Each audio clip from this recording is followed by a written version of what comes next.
We're gonna get rolling here. 500 miles away that we couldn't do that. Yeah, give us a big room for the small crowd, right? It's All right. It's all right, we're here though. Yeah.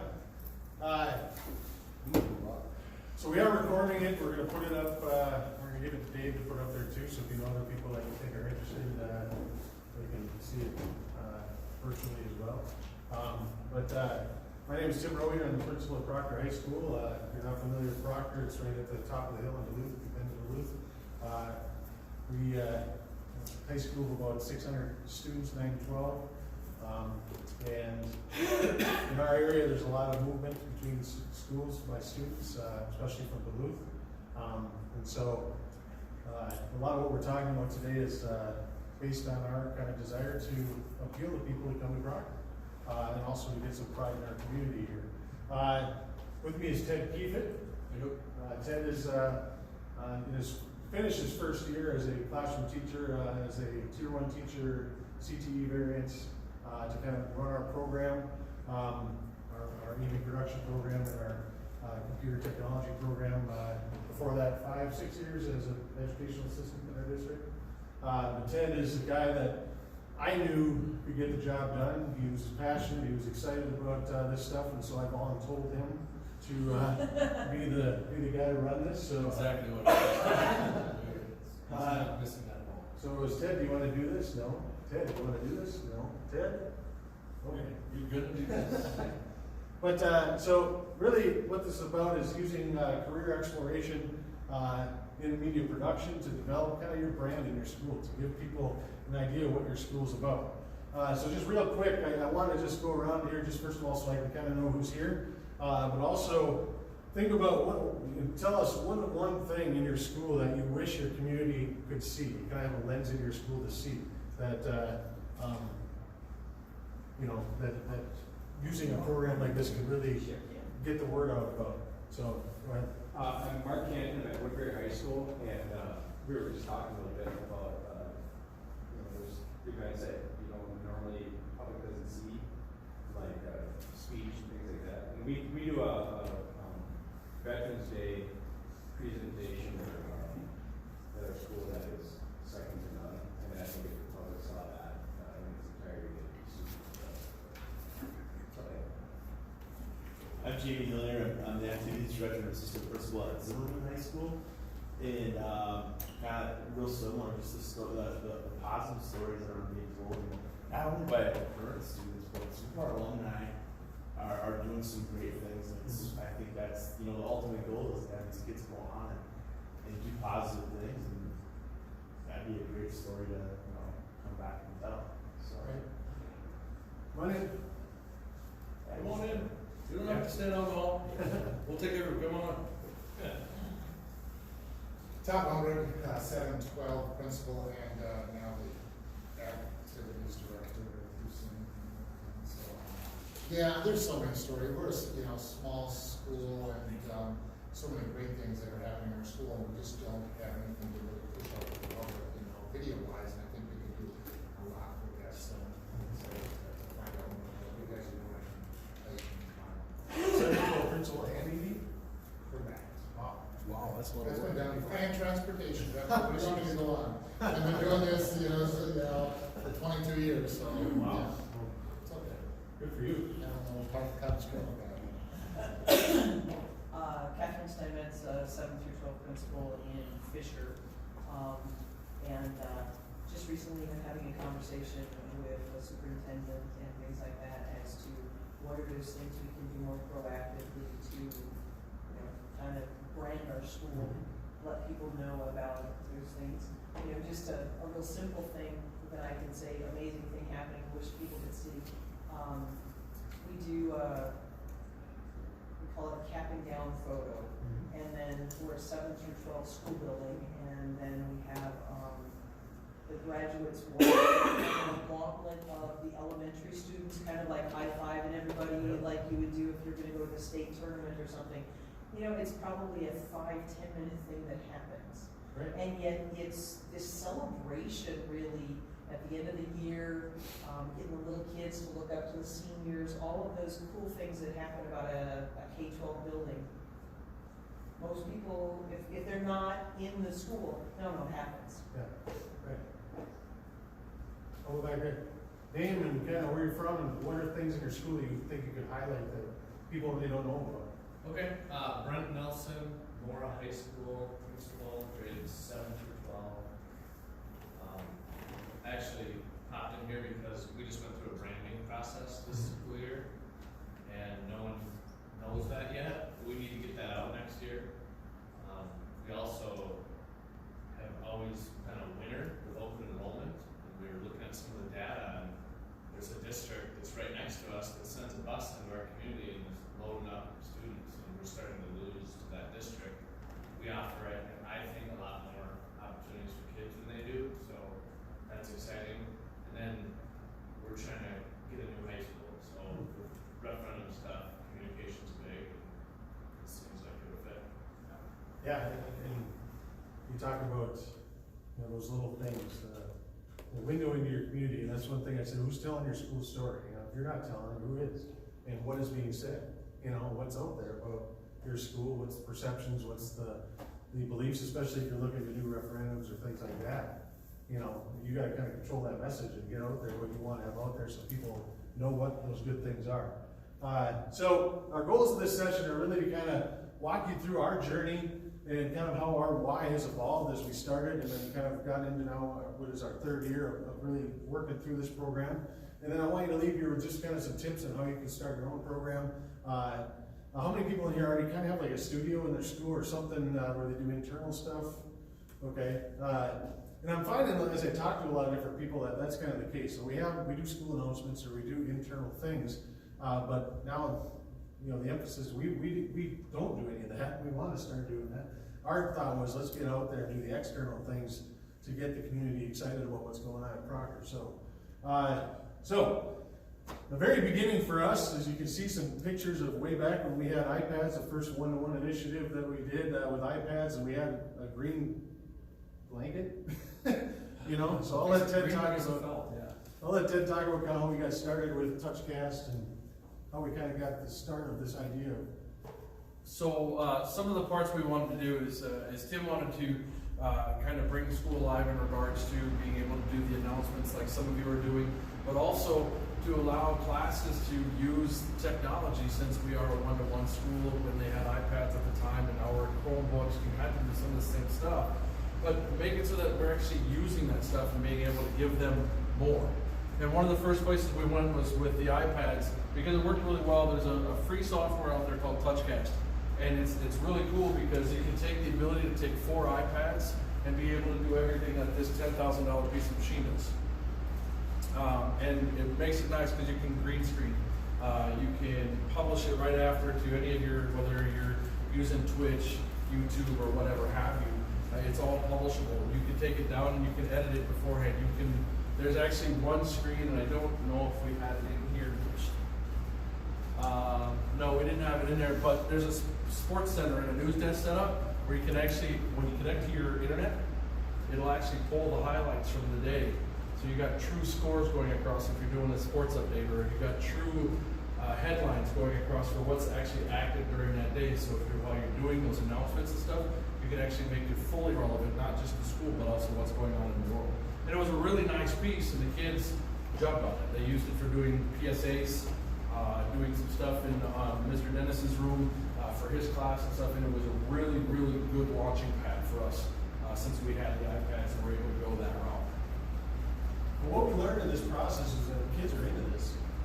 Kids were excited about using this technology, getting themselves on camera, and kind of being behind the scenes and editing things. And so that kind of launched kind of the idea that we had of, well, what else is out there? What else can we do? How can we take this technology and go further? And we didn't know really that we were kind of at the tip of the iceberg, and we would learn that there's a lot more too that we could do with this stuff. So around the same time, we were looking at launching a referendum for improved athletic facilities in our district, and kind of equity in athletic facilities referendum. So in kind of thinking about what we wanted to do, we wanted to establish pride in not only students and activities, but also expose the need for these new things.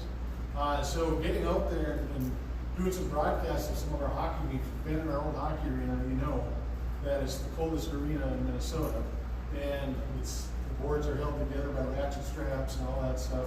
And then our football and baseball field, we needed some definite work. So that was kind of with our superintendent and with our business manager and with our school board, we talked about, okay, how can we get it out there that these are major needs that we have to kind of get the community to see that, you know, this is something that we need to get behind. So that kind of became our first why in this whole process of developing some sort of program to bring this stuff to our community that we need. But also, like I said, we were learning that kids were kind of really into this. So that was really important for us to give them opportunities to kind of explore. So in the summer of 2016, we got a call from Tom Neiman. I don't remember who got the call, but superintendent or someone. Tom's with the NFHS network. So we met in the summer. That's when I volunteered Ted that he's going to be in charge of this.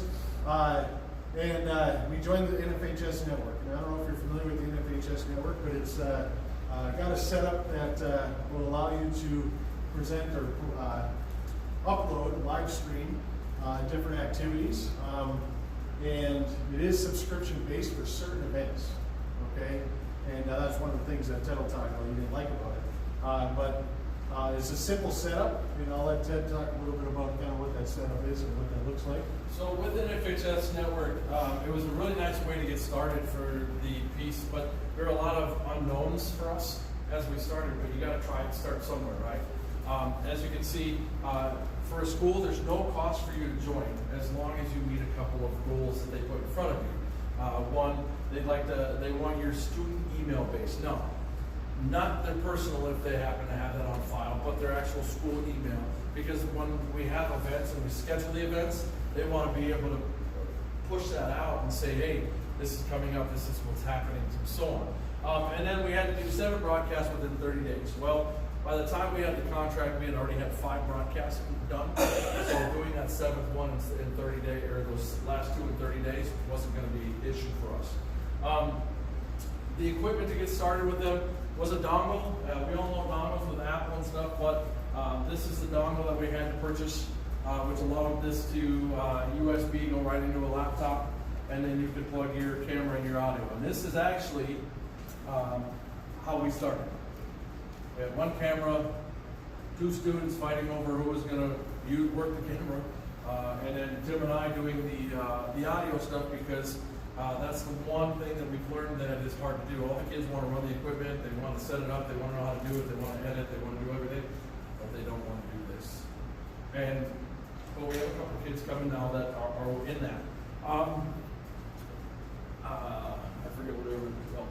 There's a lot of other things you can do that aren't NFHS. One of the reasons, as you see a lot of different equipment up here, is we started kind of looking at some other things, and in a couple of slides I'll talk more about it. But as Tim alluded to, with NFHS, you have to pay for certain things. If it's considered a sport, your viewer has to pay to watch it within the first 72 hours. But if it's theater, choir, band, all those speech, all those things that I would, as a 3-letter athlete, would consider even more important, you got to watch that stuff for free. So to me, the emphasis wasn't there of the equality piece. So, but I'll talk a little bit more about that coming up here. So all in all, we probably spent $380 getting this thing going. Because we had a camera, we had a laptop, we just needed the soundboard stuff, and we needed the dongle. And actually now, in the last couple of years, NFHS has come out with technology where you don't even need anybody to run it. You can put these things in your gym, that you schedule the time that the broadcast starts, and it follows the ball on its own, and it does all that stuff on its own. So we never got into that technology, but it's definitely something for ease of use that you could use. So between August 2016 and November 2017, we used the NFHS network to do 80 broadcasts, and we felt like, you know, there was definitely, the community was excited about it. The community was saying, hey, we like this, and we were able to promote not only our district, but also the referendum that we had going. We were able to do some different features on the arena and why it's not in great shape, why we need a new one on our athletic facilities. And so this is an example I'm not gonna play the whole thing, but, you know, we used, Captivate Media, Jake Sturgis, to kind of produce some different videos for us, so we could play this during our events. Proctor Public Schools have provided a top-notch education for more than 100 years. 14, 18. Our focus is to educate, engage, and inspire learners. Student achievement in our district continues to rise as we provide the facilities and opportunities for our students to thrive. We're really proud of our district. Our teachers are doing amazing things in our classrooms. As we look at fiscal responsibility and stewardship of our taxpayers' dollars, we built 2 elementary schools with virtually no tax impact. The school district has done a wonderful job with their school buildings. Now it's time to look at the activities. As the district has focused on academic opportunities for students, many of the academic facilities are starting to show their age. I grew up in this building. I started hockey when I was 4 years old in 1972. The rink is just about 45 years old. Eventually get to a point where, you know, all the blood, sweat, and tears of people in the community just can't keep it going. The slab goes up and down with the frost. Then the boards twist and turn, and there's gaps in the glass, gaps in the boards. We've used ratchet straps to tie them down and try to secure them. A player will be skating down, the blade of the stick will get stuck in one of those cracks. That's dangerous. It's hard to have pride in your own rink and your own team when things are breaking off and falling apart. You know, this referendum is more than just a new hockey rink. Having turf at Agardell Field will allow not only our high school sports to continue to grow and excel, but will also help our youth sports teams to be able to play. Football, lacrosse, softball, baseball, I mean, everybody's going to get a chance to get opportunities out of this deal, and it's great for the city of Proctor. As we look at equity, we're looking at opportunity. We need to provide the same type of opportunities that So you get the idea. I mean, exposing and promoting the fact that something needs to change here. And in those 80 broadcasts, we were able to put these things out there. And as the viewers were watching, they're kind of getting the idea that, yeah, this is something that's definitely necessary. So in February 2017, I'm not going to say that that's the only reason why it passed, but it had a big contributing factor that we were able to get these messages out. Our voters did approve a referendum to add turf at our baseball and football field, and we built a brand new arena. This was our first year in our new arena, so we were excited about that. And so once that kind of was completed, we also had a lot of people demanding more from RailsTV. We want to see more things broadcast. We want to see different events. We had other schools in the area, Hermantown and places like that, saying, can you broadcast some of our things? And so with the response to the demand from stakeholders and to kind of tell the progress, tell the story of now that you've passed the referendum community, we want to show you kind of the progress in building these things and where things are at and kind of the benefit that we're getting from it. So it was at that time Ted went to the TIES conference. I'll let you talk a little bit about kind of where you got some other ideas here. Yeah, so I went to my first TIES conference in 2017, and I love knowledge. I love to learn new things, and a couple of the things I went to one conference that talked about just the whole how to expand on the iPad stuff and things like that, and then I went to Shanley TV, and it was kind of an eye-opener because as I talked earlier about the equity of being, well, you got to pay to watch a sport, but you don't to watch a theater production. And I was really torn by that because of how I believe as we should be able to showcase all our students on the same plane. And what happened was going to this is they had the same deal up in Fargo, or up by Fargo private school. They went the same way, and they had a junior at the time who started the program. And the one thing he wanted was to make sure that nobody ever had to pay. And he also wanted to make sure that nobody, no matter how old or how young, had to go through step after step after step after step after step to watch a broadcast. He wanted it so that they went to one web page, clicked on a link, and you were at the live broadcast. And that way, no matter who, whether you're tech savvy or not, was able to do it. And it was a great deal because not only did they have that, but they also had the breakdown of, startup, mid-grade, go big or stay home. And they definitely, being in private school, they got to go big or stay home right off the bat. And you should see some of the pictures of the equipment that they have in their hockey arena. It's like watching a NHL broadcast set up just out in the concourse area instead of having its own production it's maddening looking at what they have. So that's when we decided that summer to start looking at how we could start doing our own and going away from the dongle and our original setup that helped us a lot, but how we could make it more accessible to everybody now instead of later. And that's when we went with the, I was able to, do we have that on the next one? Is our TriCaster.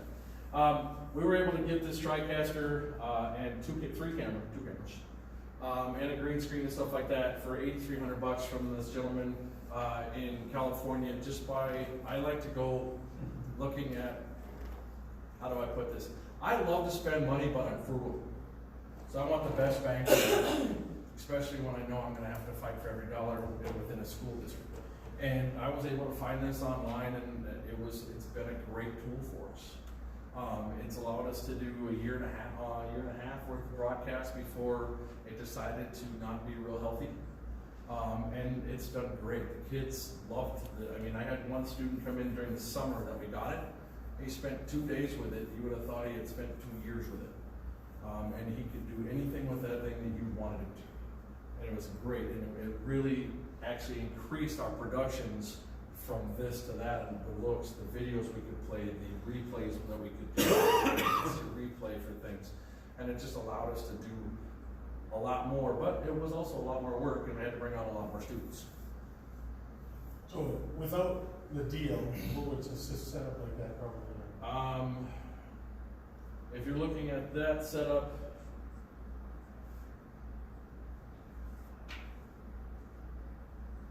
about $17,000 with the 2 cameras, and that's not taking the green screen and the small teleprompter. That's just the 2 cameras we got, the TriCaster and the 2 control modules, probably about $17,000.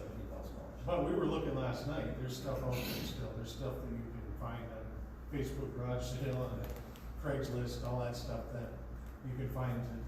People are willing to donate, we'll talk about that. So in the summer of 2017, we created the RailsTV website, again for ease of access for people to find things. And also we created the YouTube channel. And then we found a spot behind our media center that was kind of a closet area that had a lot of storage. I don't know how much crap was in there. But we basically emptied that out and said, all right, we're going to make a studio so that we can kind of take this to the next level. And we got, again, donations from the community. We went, we're going to build this studio. We need materials for a wall and big window and all that stuff. And we found people that are like, yeah, by all means, you know, because they knew what we wanted to do. We explained kind of what we wanted to accomplish, and you know, people that had vested interest in our school and knew that this was going to be helping them, you know, see their students participating in things. And then also in the summer of 2017, because we needed more kids, we met with interested students and began training them on how to use these things. And a couple of the kids, again, like Ted said, started training us because they got on there and started playing with it. And they're like, oh, look what we can do. We're like, oh, okay, you know. So that was kind of cool. So here's some more pictures of the studio that we made. It got to the point with the donations for like the doors and the windows that the company just gave us their keys to their truck. Here, just take this stuff up to the school.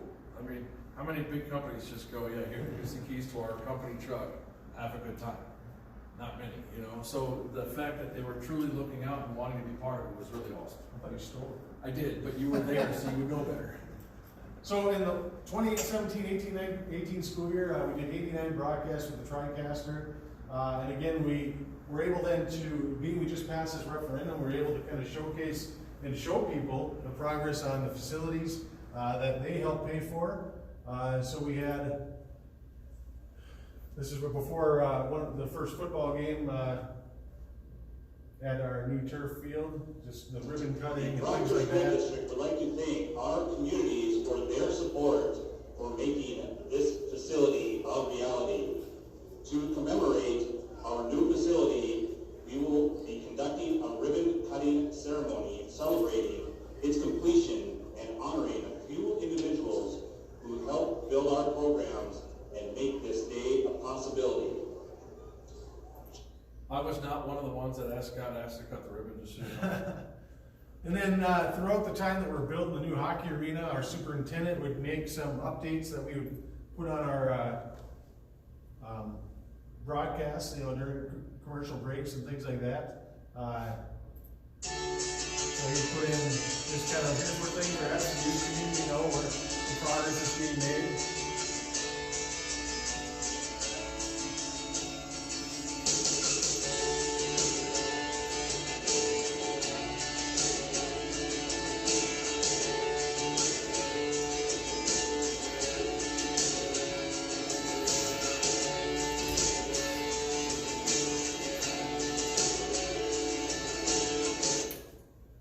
So again, it's all about, again, starting to develop that pride in the community. People are able to see what's happening and get behind the fact that, hey, there is progress being made. Hey, my money's being well spent, and we're getting excited about this thing coming to our schools. So with that, you know, again, other schools in our area, we're starting to notice RailsTV and notice the fact that, you know, we're going to their fields and places and broadcasting, and their parents and community members are saying, hey, how come we don't have something like that? You know, we want more of that. And so our crew of volunteer students grew to over 20 in grades 6 through 12. And then again, area businesses started to ask about, hey, can we give you a commercial to play about our place? So we started getting increased revenue that way as well, so we could get more equipment to better our broadcasts, and so on. We didn't necessarily go out and seek things, you know, advertising. That really wasn't in our mind, but we had, you know, people who were parents and community members that had kids in the district. They're like, you know, do you need anything? Yeah, we need this. Okay, well, we'll give you a commercial to play, and we can help you buy some more equipment. So then in the spring of 2018, we kind of took it another level.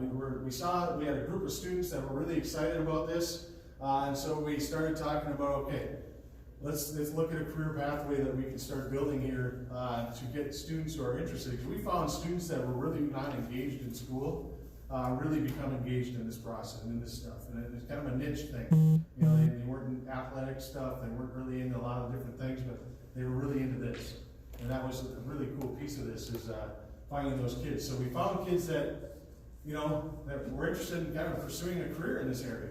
And so that became kind of a new why for us, creating this pathway opportunity for students to look at mass media production. So that's kind of, at that point, we started growing in terms of going to our curriculum advisory committee and saying, hey, we need a class. We need to take this another step. And so they approved a class for this last school year, 18-19, and that's when we hired Ted as a Tier 1 teacher, because he'd kind of been with us from the start. And we also got a CTE program approval for it. And then our school board committed over $10,000 in funding for equipment. And we had an idea at the time to go wireless, you know, because it was a pain in the butt doing SDI cables, 500-foot cables at football, and taking them up, putting them down. So we say, hey, we'd like to go wireless. The school board said, all right, we'll help you with that. That didn't work out as well as we thought it would, but you know, hey, live and learn. We also had a trailer dealership nearby donate a trailer for us to basically retrofit into a production area when we're on the road. So now when we go to games off-site, we basically got everything in this trailer, and we just run some cords and the cameras, and it's pretty slick. So, and again, it was donated, because again, people want to support this. We also had, we haven't really used the drones much. We will be this year. But we had one of our students in our program, his dad does inspections for antennas and things like that, and bridges and Structural engineering. Structural engineer, yes. And so he's like, I got these 3 drones sitting, I'm not using them. You guys want them? Yeah. No. So that's, again, you talk about more kids getting excited about this. Now you got drones that you can fly and you know, get footage and all that stuff of different things, especially with our new facilities, getting the drones up there, doing some of that stuff. So now we got another group of kids that are excited to come and be a part of this. And then our local Northwoods League baseball team has taken some of our students. They do internships right now. We actually watched the game last night. Our students were running the cameras and doing the production stuff there. So that's exciting. We have some other opportunities this summer that are coming up for people wanting our kids to get involved and help with. So the career pathway piece became kind of our new focus, our new emphasis in this whole process. You want to talk about kind of the new class? Yeah, so as Tim said, we started this year, last year was the first class, and It was a blast. I've always been into AV, even way back in high school, back when we actually had to cut film, not just get to put it on a computer and edit it that way. And it's just been a blast. But I'm gonna go outside of the class for a minute, because I have my students have to do 5 broadcasts per season as part of their grade. Kind of like band and choir, where you're gonna do so much outside of class. But outside of that, I have anywhere, from each semester, anywhere from 8 to 10 middle schoolers who aren't even part of the class that come looking and want to be part of the broadcast stuff. So it's not just the class of the students that are wanting to sign up, which is awesome, which is growing. We went from 10 or 11 the first semester to 11 or 12, and now I've got 14 for fall. So it's growing, but I still have that 8 to 10 to 12 to 14 middle schoolers that are going to lead into that once they're able to get up into the high school. And it's been just an absolute blast, because you have all these kids that they do this all day that are so good at this stuff. It's crazy, the stuff that they put together. We put together a interactive class guide for this year to talk about our different things within our wood shop and our welding shop and our Virtual registration manual. Virtual registration manual that just worked out well, and the kids actually put it together. And they took the time to edit it and put in all this different stuff. And so it's been absolutely a blast.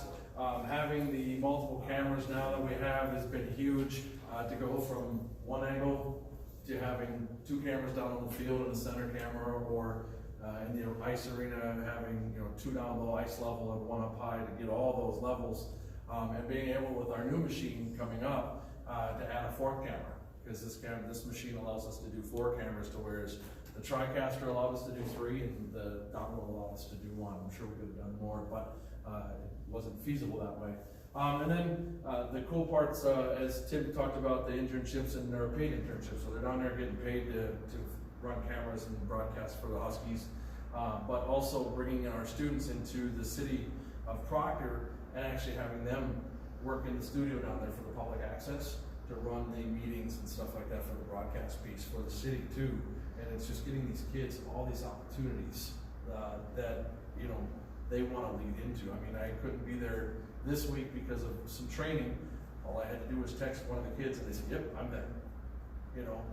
And at that point, they're not even getting paid, but they want to go do this, and they're that excited about it, because now that, like Tim said, they have a niche. They found something that they can say is theirs, that maybe they're not a football player, a hockey player, theater, or whatever, but now they've got something that they can grab onto and say, "Hey, I'm RailsTV," and it's just been really awesome. Go ahead. Oh, the TriCaster and its slow death. We were doing a volleyball game last fall, and it kept shutting down on us, and we kept trying to figure out what's going on. Well, if you go back and you go and look at our YouTube page on RailsTV, that volleyball game's in 6 jumps, because it stopped, restarted, stopped, reset. So it's going to a very slow death. It is now strictly in our studio for class use, because I think even transporting it here probably took time off of its life. So we started to get into this deal of, oh, right, how are we going to continue to broadcast? Because on our RailsTV.net, it actually has a list of broadcasts that we're going to do so people know, oh, what are we going to do? We told these people we're going to do this. And it became very hard because we couldn't, and we actually had to cancel broadcasts. But we got really, really lucky. And Tim talked about community buying in, people buying in. Well, we have one of our students' grandparents who live in the cities, and they love to watch their granddaughter play basketball and volleyball. They came up to me during a basketball game and said, "Hey, just so you know, we've been talking and we'd like to make a donation." And of course, you never go, "So how much?" So I didn't do that, of course. And then Barb decided to smack her husband like most wives do. And she said, "Well, did you tell him?" "Yeah, I told him we want to donate some money." She rolled her eyes. It was the funniest thing. She said, "Did you tell him how much?" "Well, no. We'd like to donate $5,000. I almost fell down the stairs. It was was, crazy.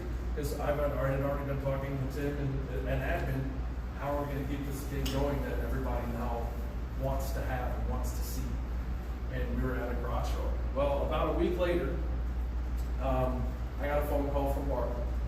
And Barb said, she started that conversation out with, where your heart sinks, we've been talking. I'm like, oh. And I said, okay, yeah, what's up? She goes, well, we want to pay for it all. Okay. Again, fall down the stairs even though I was sitting in my chair. And actually, our tile is wrong. So it was a $10,000 piece of machine, the red piece down there in the bottom, that they paid for so that we could keep going and allow our district not to have to finance that and be further in the wrong side of the money column. And so it was really awesome that they stepped up. We took the time to make sure that we honored them and showed them, that we really appreciate it. So we actually named our studio after them. Is that video gonna work? Yeah. All right, cool. And then we've, before you started though, we've really gotten a great relationship with our local TV stations now. And they are all on board about showcasing what's going on in our school because of the extra mile we're going, I believe it would be. So Sam Ali, one of our sports guys up there, one of the nicest people you'll ever meet, actually came to the school and put this little piece together for one of their broadcasts right after that. You gotta watch that. WXCC, local community development. I think that's where we're at. Huh?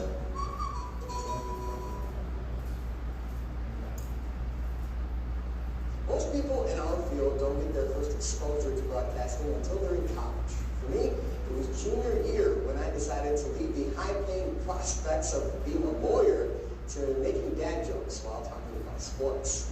A special program in the Northland is giving students that same hands-on experience, but at the high school level. And as quick as it ascended, it almost came to an end. Back to Senior shot. Just like it is. She scored. RailsTV has been broadcasting games for Proctor High School for the past 3 years. They do over 30 games each season, from football to basketball. We've had godparents from Washington. We've had service members that are stationed overseas get to watch their kids and stuff do, like whether it's choir, band, theater, sports, whatever. And it's just been really awesome. Ted Keefat and his entirely student-run program has evolved from a small club to a full course at the school. I came in to learn some things about editing, but it turns out it was this 10 times more like awesome thing that had exposure for students, and I found out that parents could watch from at home, trying to get them to understand from the very beginning of grabbing that concept and how they're going to develop it, putting their storyboard together, planning how they're going to do it, and then getting it out in front and being able to actually produce it and then edit it. We're going from A to Z in 86 days. The AV broadcasting class at Proctor High School not only gives students a chance to work behind the camera, but in front of it as well. They're learning every aspect, and they rotate positions at everybody so that they get that real world feel of what it is. But the program recently hit a snag. Their TriCaster, a centralized device essential to the broadcast, broke down, threatening the future of RailsTV. After finding a new one, something amazing happened. One of our students' grandparents contacted us and talked to me at a basketball game, and they live in the cities and they love watching their granddaughter play. And they said they'd like to make a donation to the program. And then I said, we want to pay to buy that machine fully outright for you. There were no words. It's something new, and it makes our broadcast even better because we have more that we can do with them, like with scoreboards and stuff, that we couldn't do with the TriCaster, or as easily with the TriCaster. And so this new machine, it's really great. The donors were Rob and Barb Schaller, the grandparents of Rails standout athlete Sam Pagachnik, as they were honored last week before the Proctor girls basketball game. To know that they are willing to invest into that, and they truly, what you're doing means that much to them. It's just an amazing feeling to know that you're a part of that. And so what we've done is we're actually going to be naming our studio, or Rob and Marshall in our studio here at the school, just to show them how important their donation really was. Now that RailsTV is back up and running, the future is looking bright for the program, which hopes to increase in size to help improve the quality of the live broadcasts. I would tell them that it's just a lot of fun and anyone can do it. For them to do something cool and go back and watch that and say, hey, thanks, I heard you're on the broadcasting team, and that game was so amazing. And when the crowd feels it and everybody feels it, and for people to be able to go back and watch that, it's so awesome. I would hope that the future of this program is that it truly is set up in the career pathways. All we're going to do is better our immediate community and beyond, so that these kids have that opportunity to go do those types of things. So that's kind of the story of our troubles. But with the new piece of machinery, you want to talk a little bit about the new JVC that we Yeah, the JVC Pro HD, we looked at a couple of different things and machines, and we decided that this is the way we wanted to go. It was a fraction of the cost of a TriCaster, new tech, kind of like, I'm going to just throw Apple out there. It is priced because of a lot by name, because they're the immediate number one in the market. So, but we ended up going with the Pro HD, which is what a lot of your news centers down south are going to now. They're changing over to this Pro HD because of it's not just a broadcaster, it's also an actual Windows machine, so you can put your editing software on it, you can put your saved files on there and stuff without actually hurting the machine. The other one of the reasons we went with it is because of Stream Dudes, and it's streamdudes.com. And I don't normally do commercials for things like that, but these guys were absolutely amazing. Not only were they able to, we called them on a Wednesday after I'd gotten their contact information and said we'd love to try it out. He airmailed it, we had it by Saturday. He was using it at a conference in Florida. He said, I'm going to next day air it to you on Saturday, so that we could actually broadcast a hockey game that following Monday night and try it out. He let us have it that whole week. They took really good care of us, and I believe, and I strongly believe in customer service, and he had me hooked. And then they went another further mile. We told them, yep, we're going to get it. We told them the story of what happened. We're going to send it to us. Let's get moving. And in this case, that has a touch screen for it. It has a built-in power surge. It's got the built-in audio and everything, which is about a $3,000 carry case with the Gator box. They donated to our program to keep our machine safe. And so if as you're going along, you want to look at someone who will be there to take care of you, and it's not just about the dollar. Stream Dudes, they're amazing people, and I can get you in contact with the right people there. But this machine has been amazing. As Ben said in the park, by the way, he's a junior, so thank God we didn't lose him. We still have him for one more year. If Ben is the student I was saying, worked on it for like 2 days, and then it looked like he'd been working on the TriCaster forever and taught us.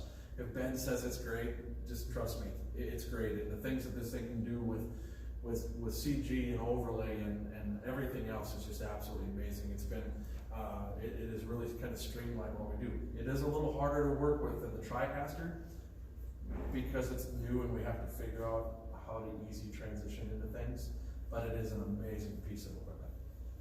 So over the 18-19 school year this last year, we did 105 broadcasts, again, ranging from elementary programs to, football games to wrestling meets.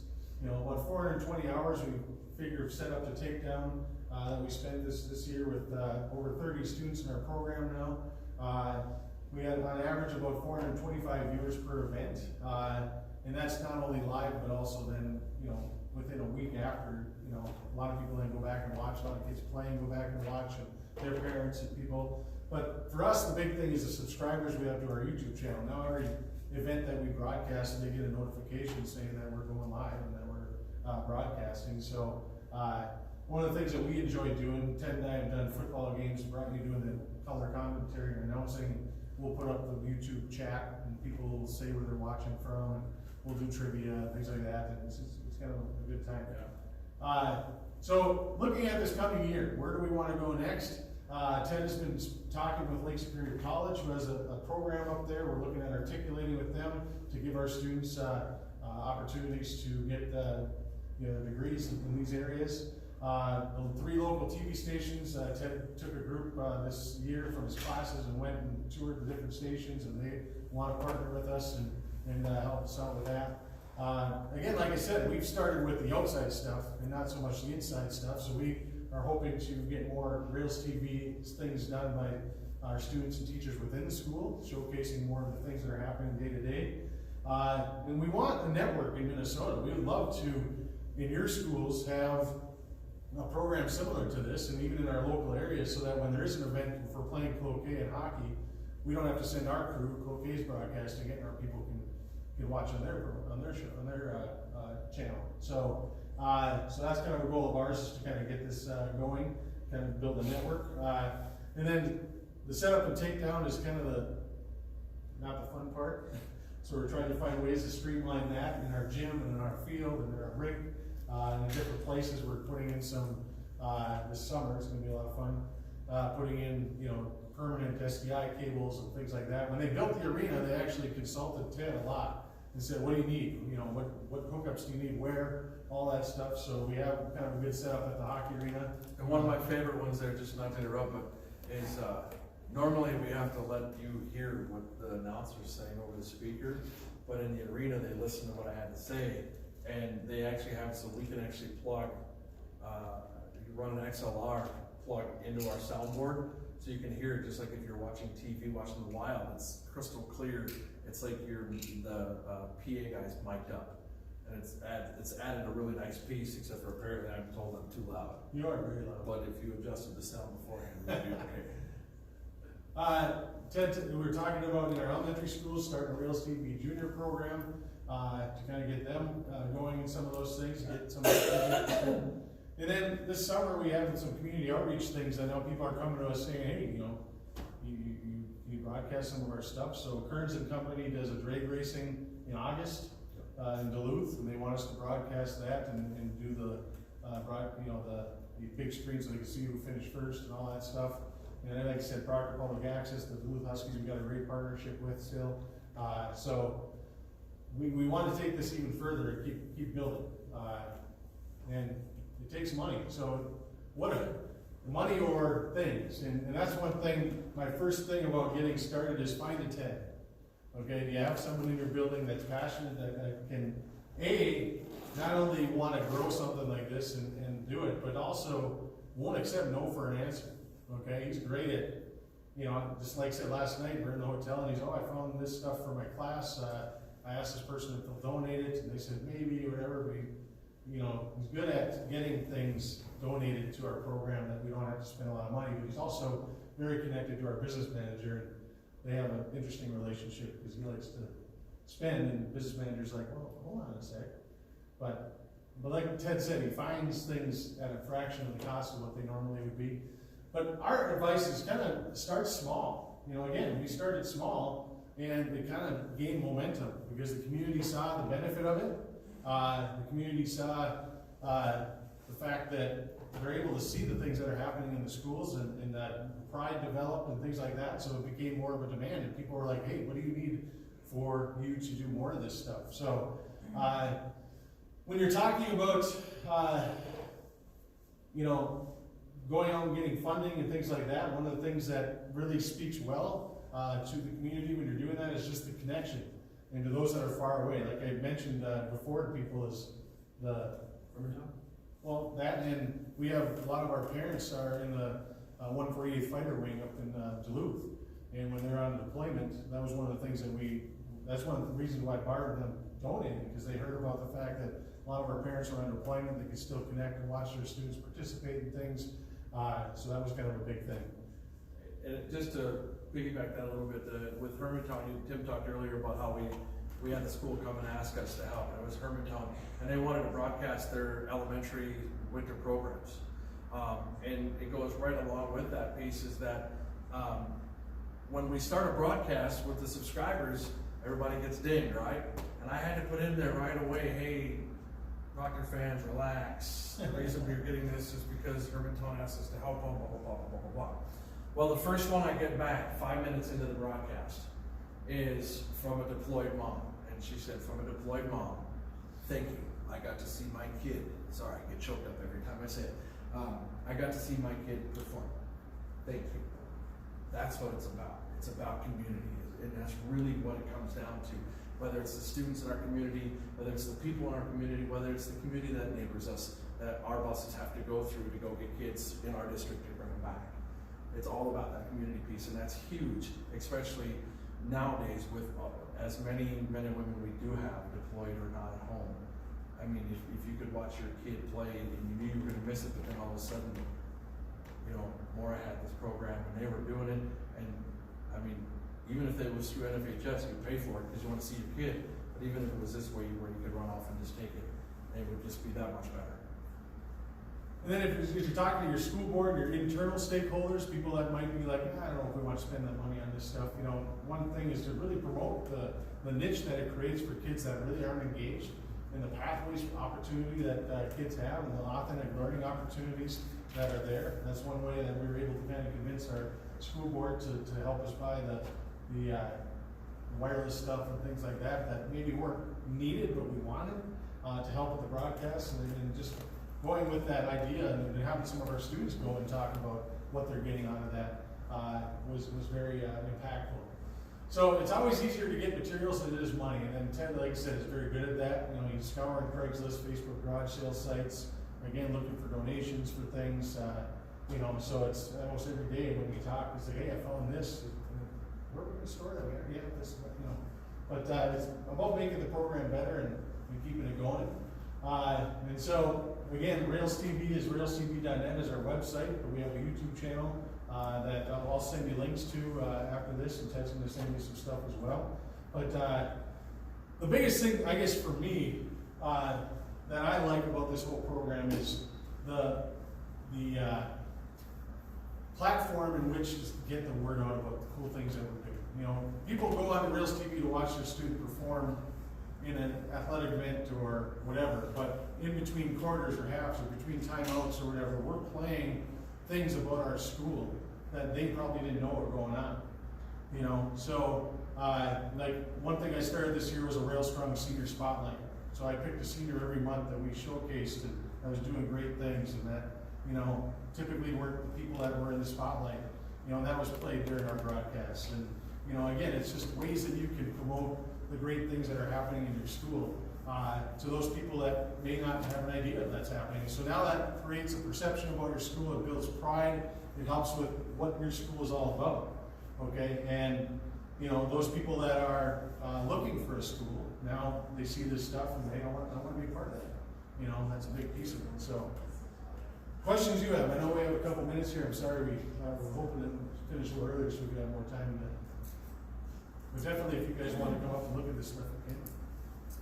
Your YouTube channel, are you able to do live streaming on that? Yep. Every broadcast we do, let me rephrase, it's not every.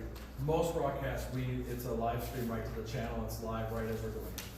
Okay, so then my question would be is how you're getting around that, because we were doing that and then we were told we had to have 1,000 subscribers if we. You have to have 1,000 subscribers if you want to monetize it. So go into your settings, take the monetizing piece off, and then anybody can, as long as you're not doing it from a phone, because that's one of the ones where they get you where they say you don't meet the requirement needed to stream from your live stream from your phone. But please feel free to do it from your encoder software or a laptop. Great. Well, we run it through here, so it's like running it through a computer. But just take that monetized piece off. And you probably. Will you send me how to do that? I can. Okay. If you write me a note. That's the big thing. Is it's monetized, which is it kind of puts some added pieces on there of when and how you're going to do it. Yeah, because we were using like a cube that we were doing stuff on, and then that became a subscription in the school. Yeah. And so we were doing YouTube, and at the end of this year, they came back and they're like, well, we can't stream it live because we don't have enough subscribers to the YouTube channel that we're using. And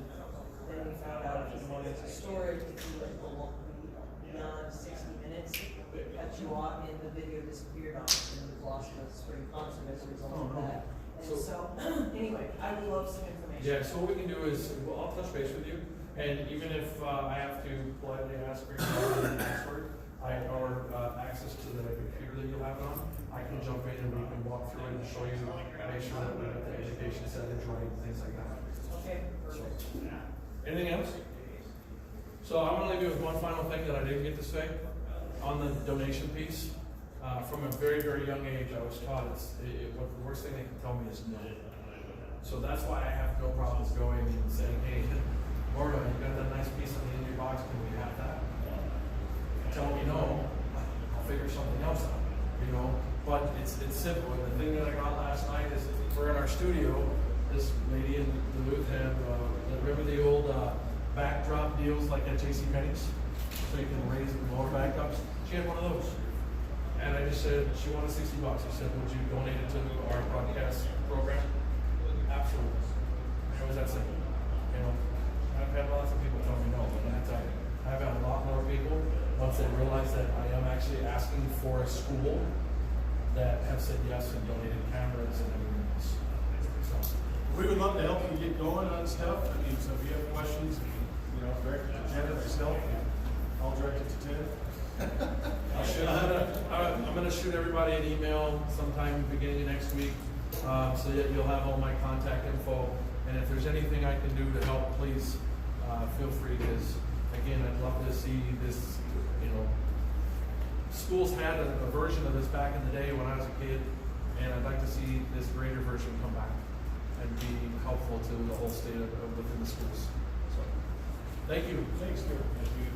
Thank you.